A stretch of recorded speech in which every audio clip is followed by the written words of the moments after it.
Greetings, Sophia. This is Mr. Caslin. Just wanted to go over a couple problems which I did not give you I felt like an adequate explanation for yesterday. These are the problems you're solving for theta, and you're dealing with double angles. On these, we're not actually using the double angle formulas, but we're using what we know about the unit circle. So, for example, the tangent of 2 theta is equal to -1. Okay, as Mr. Welsh probably explained to you, what you want to think of first is, first of all, where does the tangent of just theta equal -1? Okay, and the solution we're looking for is between 0 and 2 pi. Well, the tangent of theta, where that equals -1, that has to be, for the tangent to be 1 or -1, you're dealing with a 45-degree angle, because you've got the square root of 2 over 2 divided by the square root of 2 over 2.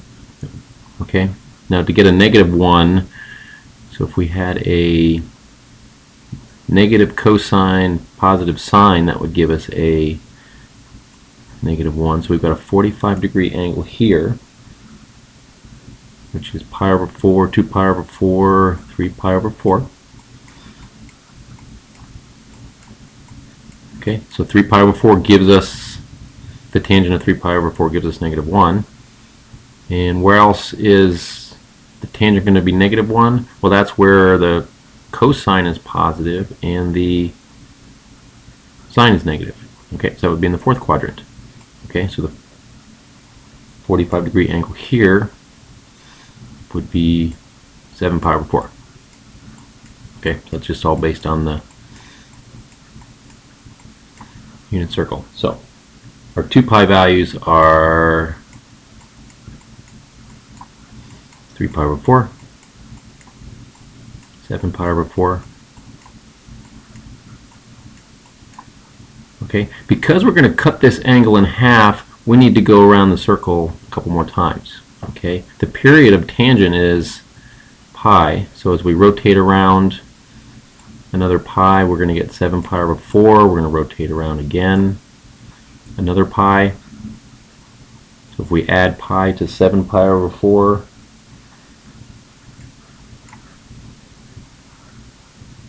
okay, we get 11 pi over 4.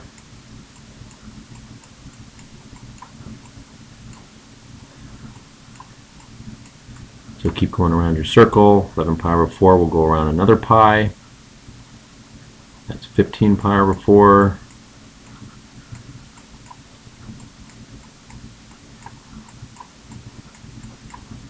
Probably should go around one more time. Another pi, so add another 4 over 4 pi, which is, excuse me for my writing, 19 pi over 4.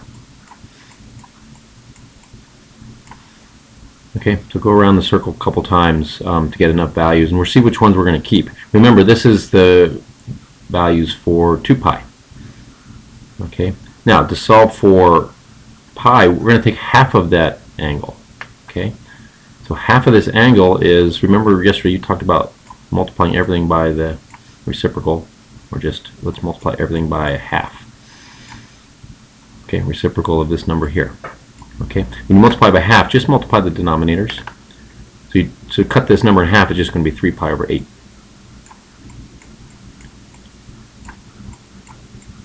Well, my writing's even worse than usual, sorry about that. Okay, cut this in half, we're going to get 7 pi over 8.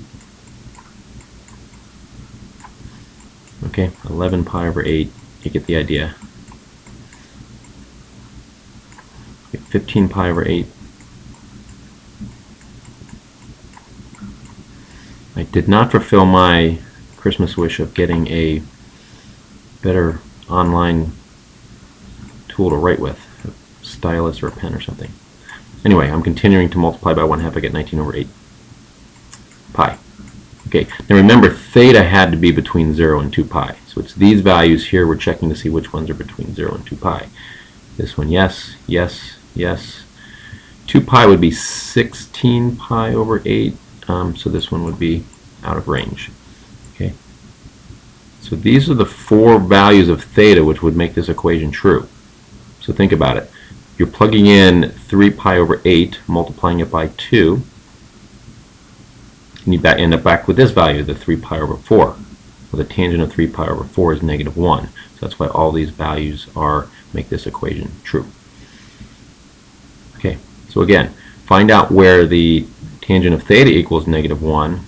Go around your circle a couple times, get lots of values, divide by 2, and then keep the values that are between 0 and 2 pi. And those are the values of theta that will solve this equation. Okay, now it doesn't hurt to use your calculator just to double check values. For example, you want to see if you're doing this right. Okay, you want to see if 19 pi over 4, if the tangent of that really gives you negative 1. So just, you can double check on your calculator if you need to. So make sure you're in radians mode if you're using radians. Okay, so you can say the tangent of 19 pi divided by 4 is negative 1. Okay, so we're just double checking to make sure these calculations are correct, that these are all equal to negative 1. Okay, now let's do one more. We have the sine of 2 pi is equal to 3 pi over 2. So again, we're going around our unit circle, whereas the sine of, let's just think of if this was just theta, where would the sine of theta equal 3 pi over 2? Remember, it goes cosine sine, so the sine would be the longer value.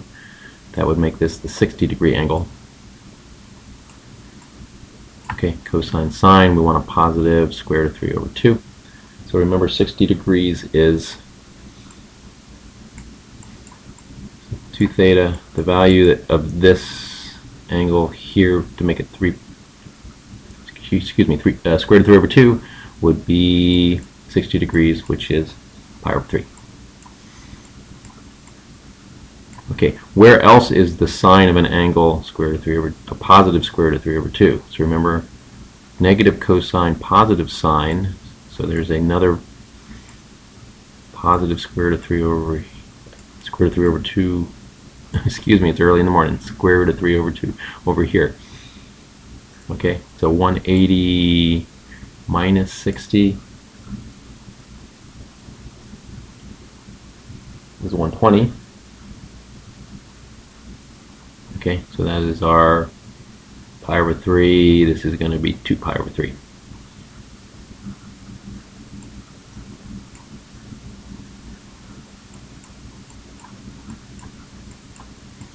Okay, now the period of the sine, when the sine repeats itself, is 2 pi. So basically you want to take the first angle, go around a couple times. Okay, so pi over 3 plus 2 pi is 7 pi over 3. Just to be safe, go around one more time. 13 pi over 3. Probably asking yourself how many times to go around. Well, I'd go around twice to be safe. Okay, now this second angle is 2 pi over 3. You also want to go around 2 pi. So we're taking 2 pi over 3. We're adding 6 pi over 3, which would give us 8 pi over 3.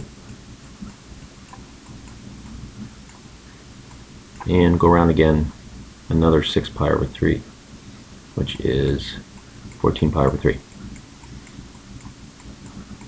Okay, so there were two values that give us, on our unit circle, that give us a positive, where the sign gives you a positive square root of 3 over 2.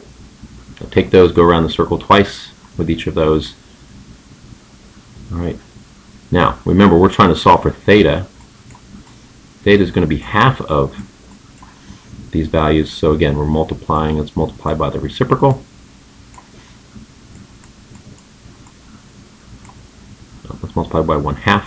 And again, multiplying by 1/2 is easy, just double the denominator. So you've got pi over 6.